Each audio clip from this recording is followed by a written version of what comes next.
Hey friends, if you encounter this issue where the Xbox game bar is not opening on your Windows computer, then please watch this video. I will guide you through the resolutions.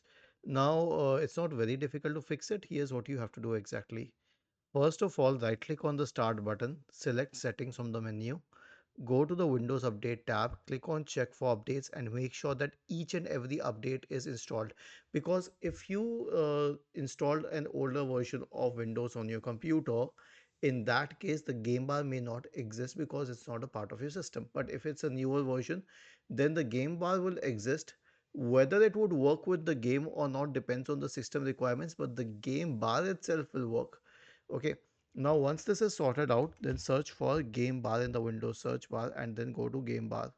Okay, don't use the shortcut, use this option and then it will open the game bar for sure.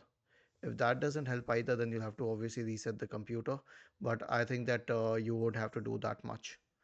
Was this helpful? If yes, then please subscribe to the channel. If not, then let us know in the comment section of the video on how we could help you further. Thank you for watching this video and have a nice day.